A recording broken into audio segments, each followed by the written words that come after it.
Hello, good morning and welcome to Appreciating Theatre. Today we have another one act play. It is titled The Zoo Story, and playwright is Edward Albee. Before we go to the play, one act play, we'll see the biography of Edward Albee. Edward Albee was born on March 12, 1928 in Washington, D.C. He was adopted by very wealthy parents when he was 2 weeks old and was named after his adopted grandfather, Edward Franklin Albee, who was part owner of a chain of theatres. So, here we have got a person who was adopted, that means not his real parents, and he was named after the adopted grandfather, Edward Franklin Albee, and he was also a very rich man who was owner of a chain of theatres.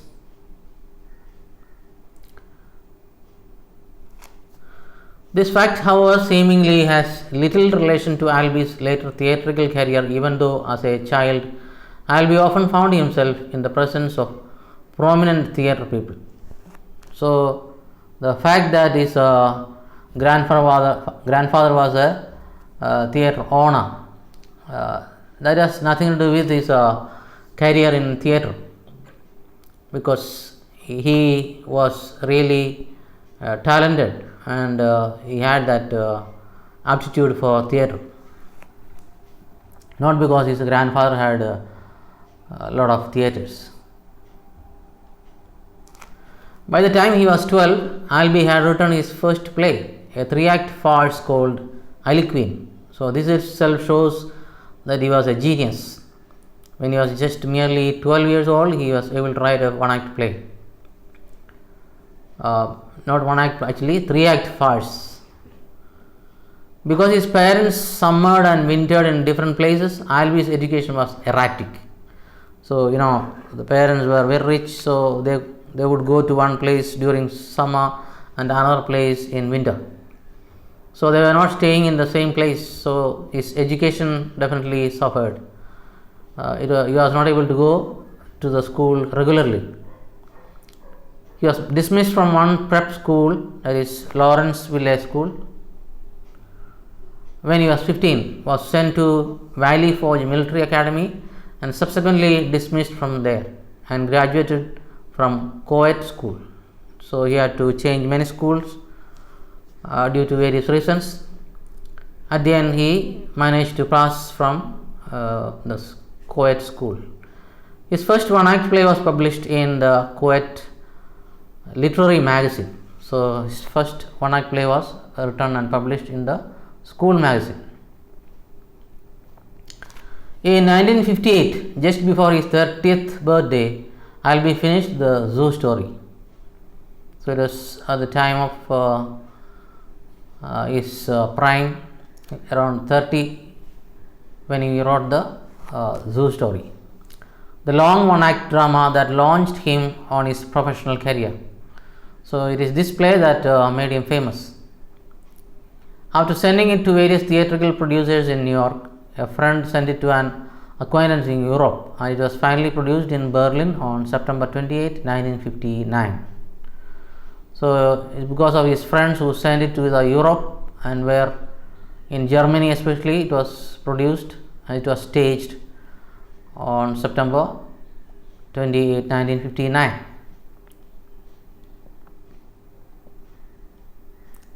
After being a success there and being staged in numerous other cities in Germany, it was then performed in New York at the off-Broadway Provincetown Playhouse in 1960. So, this play came back to US only in 1960. Albee attracted quite a bit of critical success with the play, but not much popular success. So, many critics had appreciated the play had not become very popular. In 1962, he achieved both critical and popular success with Who is Afraid of Virginia Woolf? So it is this play that really made him very popular, both with the critics as well as with the people. So it became a great success. The play won the coveted New York Drama Critics Award and every other major award except the Pulitzer Prize. It was made into a very successful motion picture with slight but sometimes important changes from the dramatic script. So from a drama it went on to become a motion picture movie with some slight changes. Although I will be continuing to write significant drama like a Delicate Balance in 1966, which won the Pulitzer Prize, none of his later plays received the critical and popular acclaim of Who is Afraid of Virginia Woolf. So that became very successful. No other play later had such a success. And Alby died on September 16, 2016. Only very recently he died. That is 5 years back. Now we come to the summary of this one-act play. I hope you have gone through the play at least once. The entire play is set on a park bench in Central Park, New York. So the setting is a park, Central Park in New York. And here again we have just two characters, one Peter and one Jerry. Peter is a publishing executive. Publishing executive means he is working for a book publishing company. And Jerry is kind of ordinary man who is working, not very well to do. So this story is taking place in a Central Park in New York, and we have two characters, and it is very limited to a particular place and space. One Sunday afternoon, Peter, an upper middle class family man and publishing executive in his mid-40s, is reading a book on a bench. So when the play begins, you find Peter is sitting on a bench and reading a book. He is an upper middle class, a well-to-do, rather rich person who has a good job. He is in his mid-40s. And we have got another character is Jerry. He is a sloppily dressed transient in his late 30s. He is the younger person. He is not properly dressed actually. Sloppily means carelessly. Transient means a person who is staying in a place for some time, maybe for some work or job, something like that, and he moves on to another place after some time. So such a person is called transient.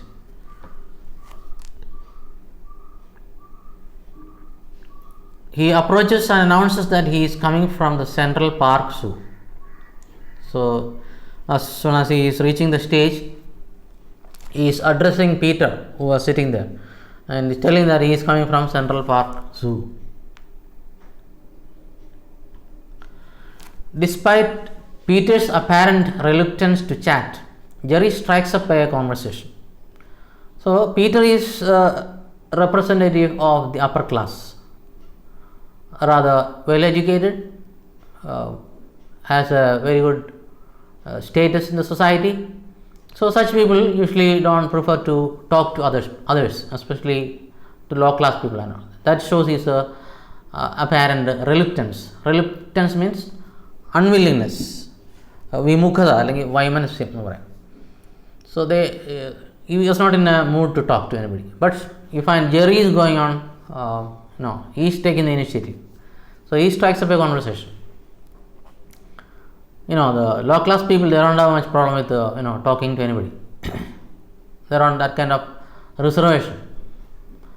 Jerry's forward personality quickly begins to annoy Peter. So Peter is naturally annoyed, means angry.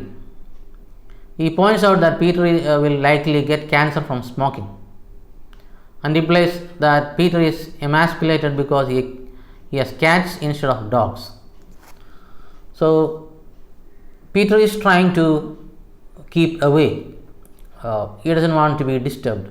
But Jerry, on the other hand, is more of kind of attacking and trying to poke fun at him, making fun of him. Maybe Peter was smoking, so he is telling that if you smoke, it will cause cancer. And also he is telling that Peter is emasculated. Emasculated means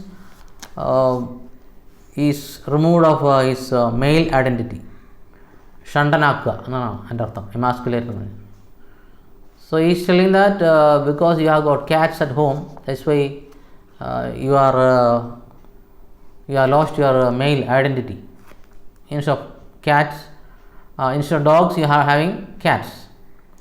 So here you find he is somehow trying to irritate Peter. His aim is to interact with Peter.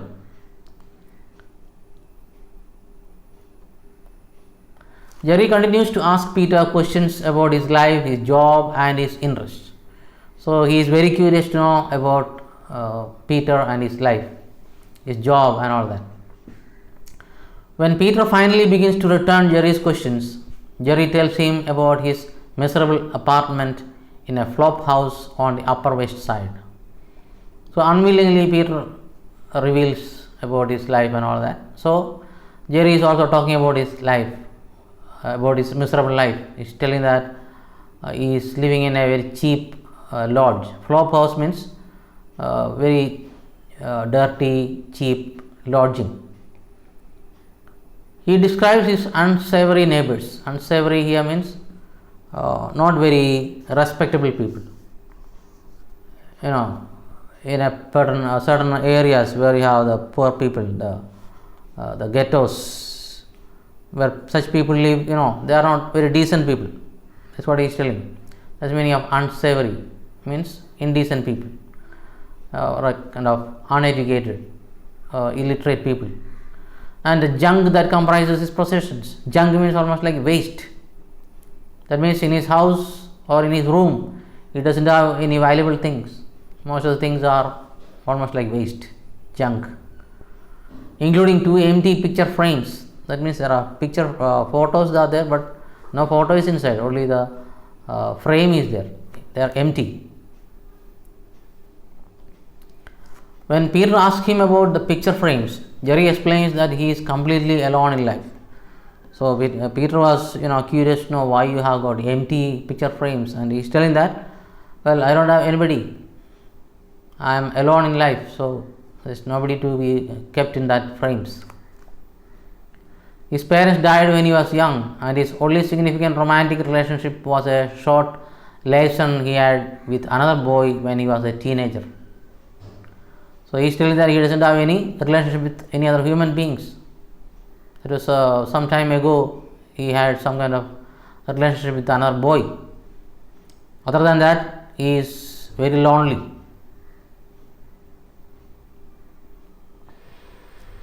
Jerry promises to tell Peter about his trip to the zoo, but is sidetracked into telling Peter about his landlady, a drunken woman who constantly propositions him. So Jerry wanted to tell about his trip to the zoo, but somehow he is going to another topic, that is about the landlady, who after drinking and all that is mentioning about maybe sexual relationship. That is meaning of propositioning him. She was a drunken woman. When she got a dog, Jerry tried to befriend it, but the dog responded only by attacking him. So this landlady had a dog, and when he went to become friend with the dog, it was not very cooperative. It started attacking him. So he was very angry with the dog. After repeated and repudiated attempts at friendship, Jerry decided to murder the dog by feeding it a poisoned hamburger patty. So though he tried to become friends with the dog was not being very friendly. The dog rejected his friendship. That's when you repudiate. Repudiate means nirakarikka. So he became very desperate and he tried to kill the dog by giving a hamburger patty which was poisoned. He kept poison inside that. Patty is actually a kind of a small cake like thing, flat cake. Although this sickened the dog, it eventually recovered and began to simply leave him alone. So the dog did not die, of course. It became sick. So after that, the dog would not bother him. It would leave him alone. Peter finds this story extremely disturbing and wonders why Jerry told it to him. So the story about attempting to kill the dog was very disturbing to Peter, and he is wondering why he told this story to him. Jerry explains that he tries to befriend animals as a gateway to befriending other people. So he is telling he was trying to contact the dog or trying to interact with the dog, kind of sample. That means it was a kind of substitute for interacting with other human beings. So he is actually failing in that. That means he is a total failure in socializing or in interacting with other people. So he is a kind of desperate person here. So the attempt to kill the dog is only symbolic here. Actually his desire is to socialize with other people in order to kill his loneliness. He wants to have some kind of human contact, which is not possible otherwise.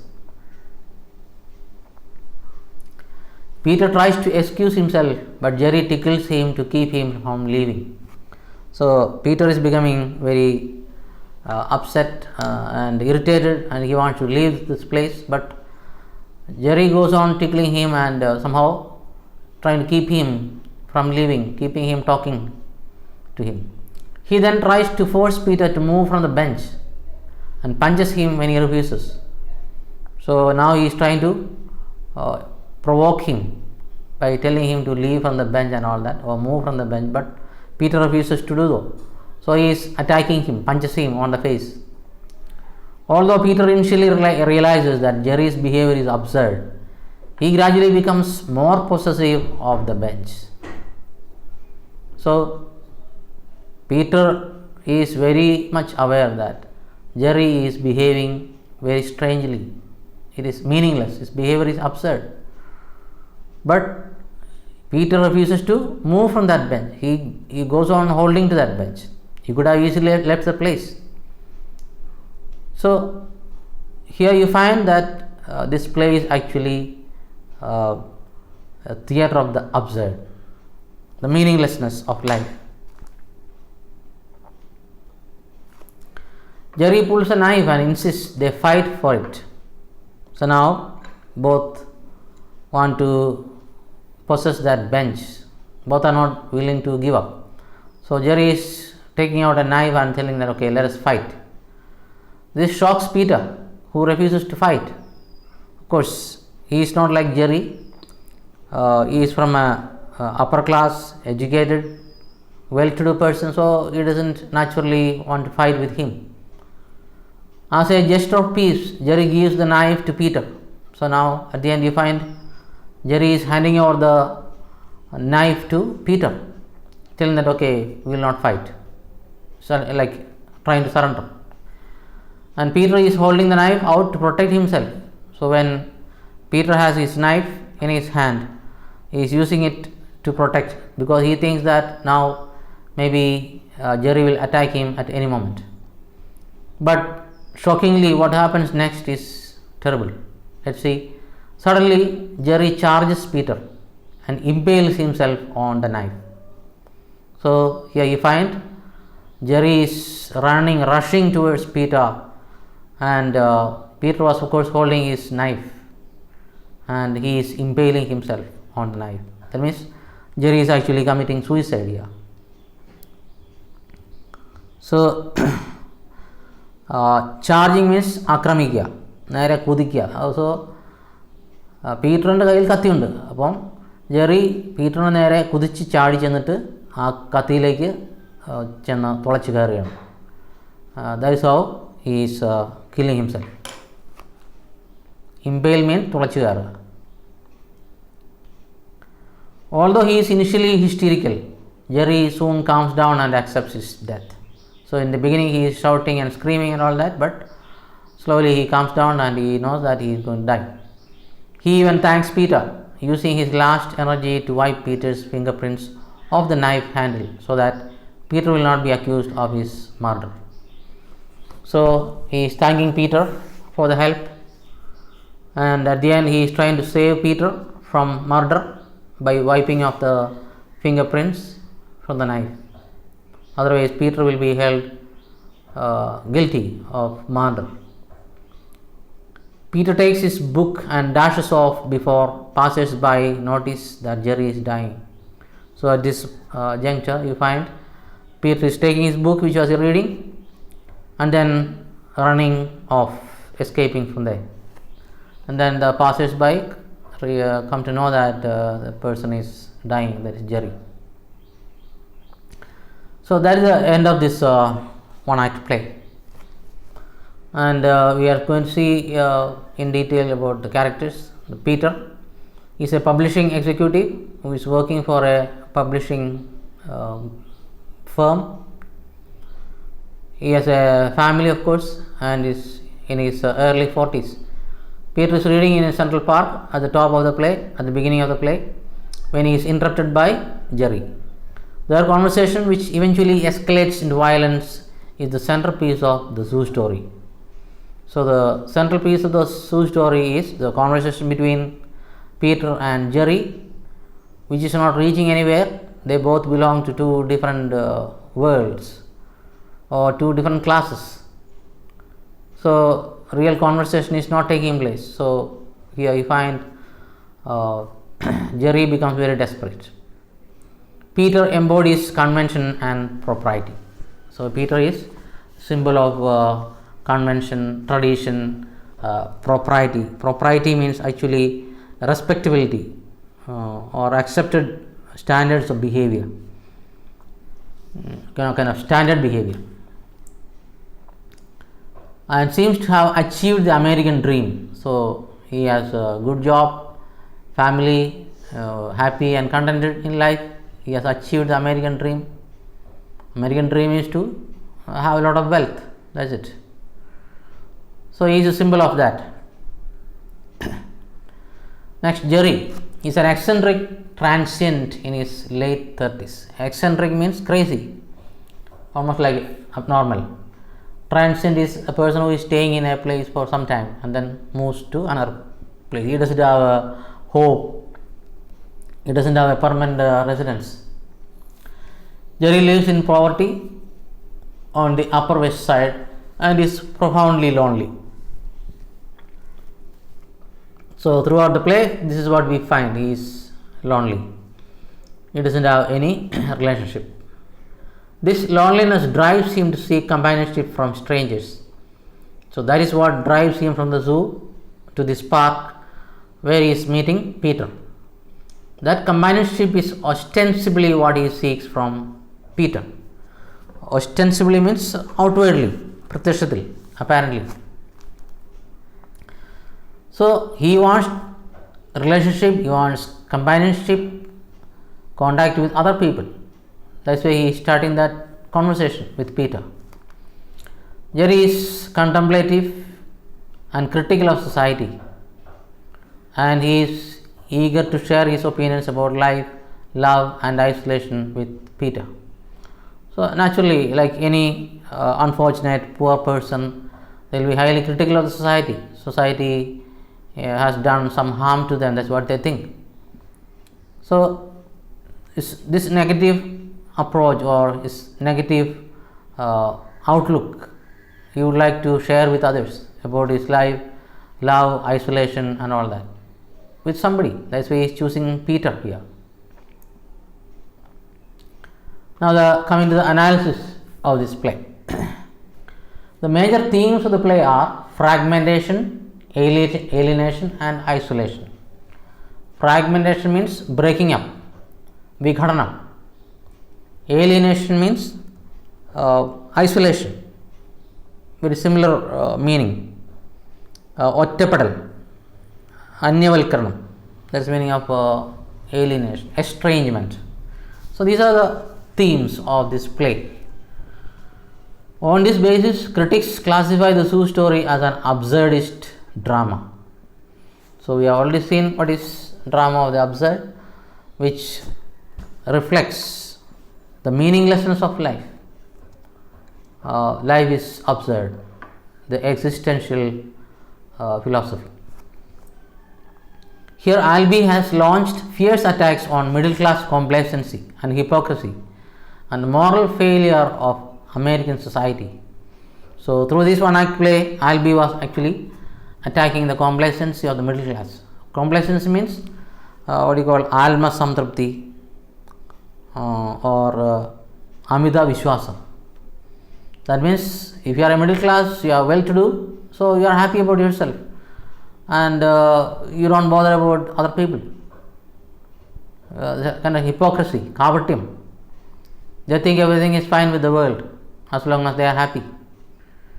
So this middle class or the well-to-do people have failed, especially when it comes to the poor people whom they don't care.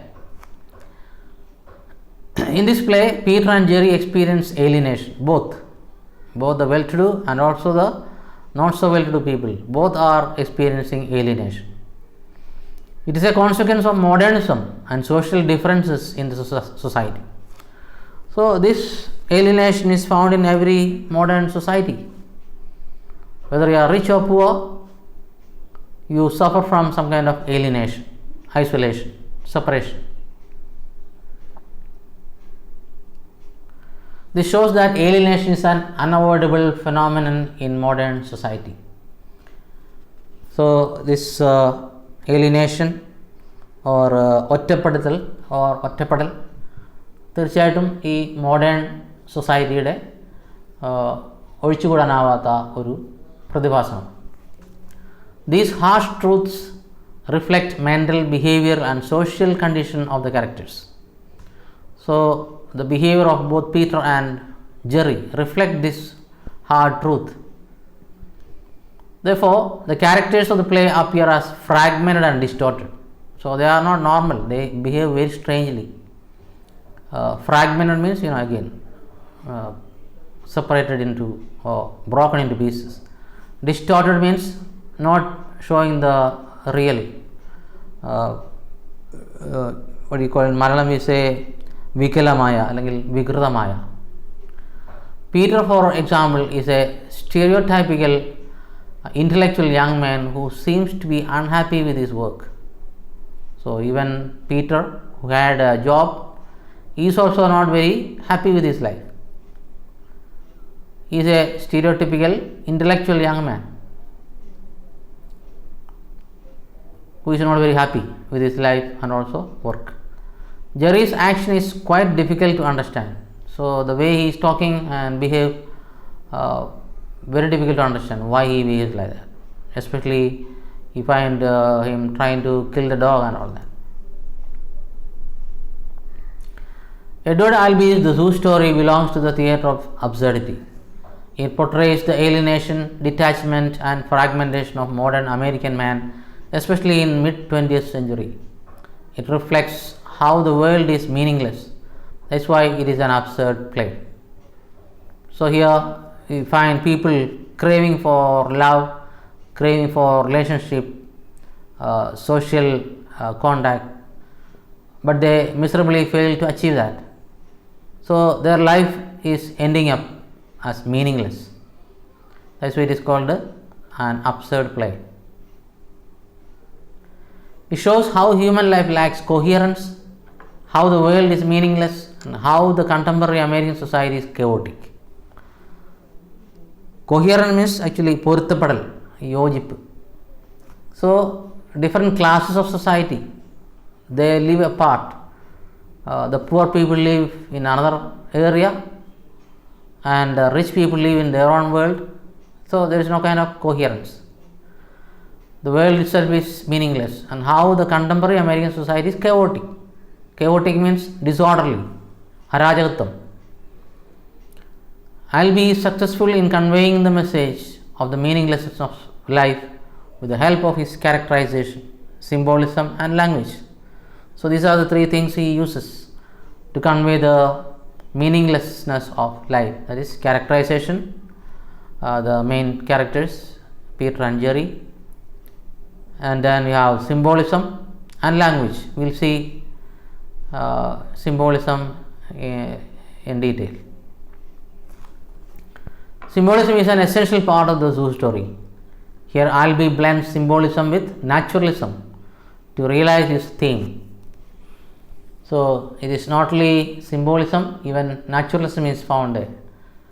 The setting itself is very realistic. The park, very fine, two people. Albee fills the play with symbolic meanings. What is the first symbol? The zoo. The zoo itself is the main symbol. It constitutes the central symbol of the play. It is an image of human isolation. So if you observe how animals are kept in the zoo, you find they are in cages. They have no contact with outside people. So that is how people are, human beings are in real life. Each person is in his or her own cage, isolated, and absence of contact and communication. So very often we have no contact with the society. Sometimes we don't even have a good relationship with our own people, our own parents, our own brothers and sisters. We fail to have this healthy relationship, or even communication is absent. It is an apt and poignant symbol. So the symbol of the zoo itself is very suitable and very touching. Poignant means touching symbol. So the whole world is a zoo where you have human beings walking around like animals. Here everyone has been separated by some bars. So we all have some bars, the steel bar or iron bars. So the barriers are there which separates people. So that is the symbol of zoo, where people are in their own cages without any contact or relationship with the rest. These bars or barriers separate Peter from his own nature and from other people. Jerry is an animal who fights against other animals. Jerry and Peter appear as traditional Christian symbols. So there is another way of looking at the whole thing, maybe in a Christian way, which are the Christian symbols. Jerry seems Jesus. Jerry is standing for Jesus. His chief purpose is to establish contact with God. So just like Jerry was trying to contact Peter, Jesus was trying to establish contact with God. Jerry dies for Peter, just like Jesus died for the people. Jerry's tragedy is not just an individual case. He is a universal symbol of the alienated modern man. So Jerry represents the modern man who is separated, who is isolated from the rest of the society.